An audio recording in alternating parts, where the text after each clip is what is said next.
प्रदोष व्रत कथा। सूत जी बोले, अब मैं मंगल त्रयोदशी प्रदोष व्रत का विधि विधान कहता हूँ। मंगलवार का दिन व्याधियों का नाशक है। इस व्रत में एक समय प्रति को गेहूं और गुड़ का भोजन करना चाहिए। इस व्रत के करने से मनुष्य की सभी पापों व रोगों से मुक्त हो जाता है। इसमें किसी प्रकार का संशय नहीं है। अब मैं आपको उस बुढ़िया की कथा सुनाता हूँ जिसने यह व्रत किया, वह मोक्ष को प्राप्त हुई। अत्यंत प्राचीन काल की घटना है। एक नगर में एक बुढ़िया रहती थी। उसके मंगलिया नाम का एक पुत्र था। वृद्धा को हनुमान जी पर बड़ी श्रद्धा थी। वह प्रत्येक मंगलवार को हनुमान जी का व्रत रखकर यथाविधि उनका भोग लगाती थी। इसके अलावा मंगलवार को एक न तो घर लीपती थी और न ही मिट्टी खोदती थी। इसी प्रकार से व्रत रखते हुए जब उसे काफी दिन बीत गए तो हनुमान जी ने सोचा कि चलो आज इस वृद्धा की श्रद्धा की परीक्षा करें। वे साधु का वेश बनाकर उसके द्वार पर जा पहुंचे और पुकारा, है कोई हनुमान का भक्त जो हमारी इच्छा पूरी करे। वृद्धा ने यह पुकार सुनी तो बाहर आई और महाराज क्या आज्ञा है। साधु वेशधारी हनुमान जी बोले कि मैं बहुत भूखा हूँ, भोजन करूँगा, तू थोड़ी सी जमीन लीप दे। वृद्धा बड़ी दुविधा में पड़ गई। अंत में हाथ जोड़कर प्रार्थना की, हे महाराज, लीपने और मिट्टी खोदने के अतिरिक्त जो काम आप कहें वह मैं करने को तैयार हूँ। साधु ने 3 बार परीक्षा करने के बाद कहा, तू अपने बेटे को बुला, मैं उसे औंधा लिटाकर उसकी पीठ पर आग जलाकर भोजन बनाऊंगा। वृद्धा ने सुना तो पैरों तले की धरती खिसक गई, मगर वह वचन हार चुकी थी। उसने मंगलिया को पुकार कर साधु महाराज के हवाले कर दिया, मगर साधु ऐसे ही मानने वाले न थे। उन्होंने वृद्धा के हाथों से ही मंगलिया को औंधा लिटाकर उसकी पीठ पर आग जलवाई। आग जलाकर दुखी मन से वृद्धा अपने घर के अंदर जा घुसी। साधु जब भोजन को बुलाकर कहा कि वह मंगलिया को पुकारे ताकि वह भी आकर भोग लगा ले। वृद्धा में आंसू भरकर कहने लगी कि अब उसका नाम लेकर मेरे हृदय को और दुख न पहुँचाओ। लेकिन साधु महाराज न माने। वृद्धा को भोजन के लिए मंगलिया को पुकारना पड़ा। पुकारने की देर थी कि मंगलिया बाहर से हंसता हुआ घर में दौड़ा आया। मंगलिया को जीता जागता देखकर वृद्धा को दुखद आश्चर्य हुआ। वह साधु महाराज के चरणों में गिर पड़ी। साधु महाराज ने उसे अपनी असली रूप में दर्शन दिए। हनुमान जी को अपने आंगन में देखकर वृद्धा को लगा कि जीवन सफल हो जाएगा। श्री मंगल प्रदोष व्रत कथा। पौराणिक कथा के अनुसार एक गांव में एक ब्राह्मणी रहती थी जो पति की मृत्यु के बाद अपना पालन पोषण भिक्षा मांगकर करती थी। एक दिन जब वह भिक्षा मांगकर वापस लौट रही थी तो उसे रास्ते में 2 बालक दिखे जिन्हें वह अपने घर ले आई और उनका पालन पोषण करने लगी। जब वे दोनों बालक बड़े हो गए तो ब्रह्मचारी दोनों बालक को लेकर ऋषि शांडिल्य के आश्रम चली गई, जहाँ शांडिल्य ऋषि ने अपने तपोबल से बालकों के बारे में पता कर कहा, हे देवी, ये दोनों बालक विदर्भ राज के राजकुमार हैं। गंधर्व नरेश के आक्रमण से इनके पिता का राजपाट छीन लिया गया है। ब्रह्मचारी और राजकुमारों ने विधि विधान से प्रदोष व्रत किया। फिर एक दिन बड़े राजकुमार की मुलाकात अंशुमति से हुई। दोनों एक दूसरे को चाहने लगे। तब अंशुमति के पिता ने राजकुमार की सहमति से दोनों की शादी कर दी। फिर दोनों राजकुमार ने गंधर्व पर हमला किया और उनकी जीत हुई। बता दें कि इस युद्ध में अंशुमति के पिता ने राजकुमारों की मदद की थी। दोनों राजकुमारों को अपना सिंहासन वापस मिल गया और गरीब ब्राह्मणी को भी एक खास स्थान दिया गया जिससे उनके सारे दुख खत्म हो गए। राजपाट वापस मिलने के कारण प्रदोष व्रत था जिससे उन्हें संपत्ति मिली और जीवन में खुशहाली आई। पौराणिक कथाओं के अनुसार प्राचीन काल में एक नगर में एक विधवा ब्राह्मणी रहा करती थी। पति की मृत्यु के बाद उसके पास लालन पालन करने का कोई साधन नहीं था, इसलिए वह भिक्षा मांगकर अपना जीवन व्यतीत कर रही थी। रोजाना की तरह एक दिन जब वह भिक्षा मांगकर वापस अपने घर की ओर लौट रही थी तो उसे रास्ते में 2 बालक दिखे जो कि अकेले थे और अपना रास्ता भटक गए थे।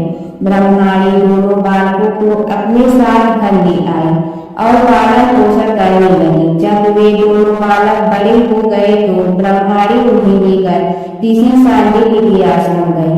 वहां जाकर ब्रह्माणी ने ऋषि सांडिल्य से अनुरोध किया कि वह अपने तपोबल से बालकों के बारे में पता लगाए और ऋषि ने ब्रह्माणी का स्वच्छ मन देकर उसकी बात मान ली। ऋषि ने अपने तपोबल से पता लगाया और बताया कि यह कोई साधारण बालक नहीं है, बल्कि ये दोनों बालक विदर्भराज के राजकुमार हैं। गंधर्व नरेश के आक्रमण से इनके पिता का राजपाट छीन गया है। यह सुनकर ब्रह्माणी ने ऋषि से कहा कि कोई ऐसा उपाय बताएं जिससे बालकों को अपना राजपाट व घर परिवार वापस मिल जाए। ऋषि सांडिल्य ने ब्रह्माणी और राजकुमारों को प्रदोष व्रत की महिमा बताई और यह व्रत रखने की सलाह दी। ब्रह्माणी और दोनों राजकुमारों ने विधि विधान से प्रदोष व्रत करने लगे। एक दिन बड़े राजकुमार की मुलाकात अंशुमति से हुई और दोनों एक दूसरे से प्रेम करने लगे। इसके बाद ब्रह्माणी ने अंशुमति के पिता से विवाह की बात की तो वह मान गए और दोनों का विवाह हो गया। अंशुमति भी एक राजा की पुत्री थी और उसके पिता के सहयोग से दोनों राजकुमार ने गंधर्व पर हमला किया और उनकी जीत हुई, जिसके बाद दोनों राजकुमारों को अपना सिंहासन वापस मिल गया और गरीब ब्राह्मण को भी एक खास स्थान दिया गया, जिससे उनके सारे दुख खत्म हो गए। राजपाट वापस मिलने का कारण प्रदोष व्रत था, जिससे उन्हें संपत्ति मिली और जीवन में खुशहाली आई। भगवान शिव के गढ़ नंदी का कथा। नंदी कैसे बने शिव के गढ़। शिव की घोर तपस्या के बाद शिलाद ऋषि ने नंदी को पुत्र रूप में पाया था। शिलाद ऋषि ने अपने पुत्र नंदी को संपूर्ण वेदों का ज्ञान प्रदान किया। एक दिन शिलाद ऋषि के आश्रम में मित्र और वरुण नाम के दो दिव्य ऋषि पधारे। नंदी ने अपने पिता की आज्ञा से उन ऋषियों की उन्होंने अच्छे से सेवा की। जब ऋषि जाने लगे तो उन्होंने शिलाद ऋषि को तो लंबी उम्र और खुशहाल जीवन का आशीर्वाद दिया, लेकिन नंदी को नहीं। तब शिलाद ऋषि ने उनसे पूछा कि उन्होंने नंदी को आशीर्वाद क्यों नहीं दिया। इस पर ऋषियों ने कहा कि नंदी अल्पायु है। यह सुनकर शिलाद ऋषि चिंतित हो गए। पिता की चिंता को नंदी ने जानकर पूछा, क्या बात है पिताजी। तब पिताजी ने कहा कि तुम्हारी अल्पायु के बारे में ऋषि कह गए हैं, इसीलिए मैं चिंतित हूँ। यह सुनकर नंदी हंसने लगा और कहने लगा कि आपने मुझे भगवान शिव की कृपा से पाया है, तो मेरी उम्र की रक्षा भी वही करेंगे। आप क्यों चिंता करती हैं। इतना कहते ही नंदी भुवन नदी के किनारे शिव की तपस्या करने के लिए चले गए। कठोर तप के बाद शिव जी प्रकट हुए और कहा, वरदान मांगो वत्स। तब नंदी ने कहा कि मैं उम्र भर आपके सानिध्य में रहना चाहता हूँ। नंदी के समर्पण से प्रसन्न होकर भगवान शिव ने नंदी को पहले अपने गले लगाया और उन्हें बैल का चेहरा देकर उन्हें अपने वाहन, अपना दोस्त, अपने गढ़ों में सर्वोत्तम के रूप में स्वीकार कर लिया। जय शिव ओंकारा प्रभु जय शिव ओंकारा, ब्रह्मा विष्णु सदाशिव अर्धांगी धारा।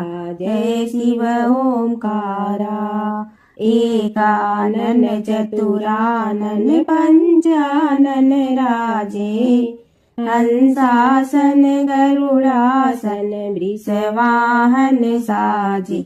जय शिव ओंकारा दो भुज चार चतुर भुज दस भुज अति सोहे, तीनों रूप निरखते त्रिभुवन जन मोहे। जय शिव ओंकारा अक्षमाला बनमाला मुंडमलाधारी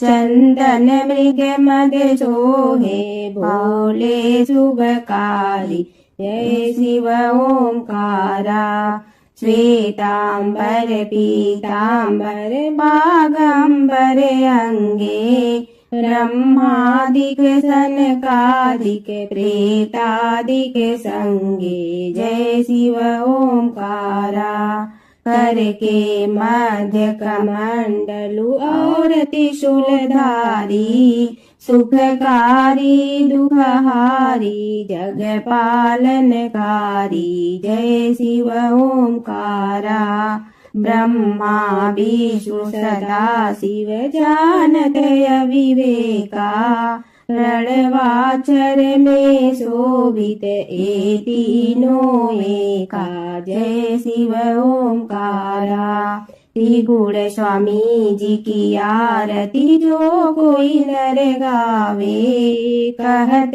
शिवानंद स्वामी मन वांछित फल पावे जय शिव ओंकारा प्रभु जय शिव ओंकारा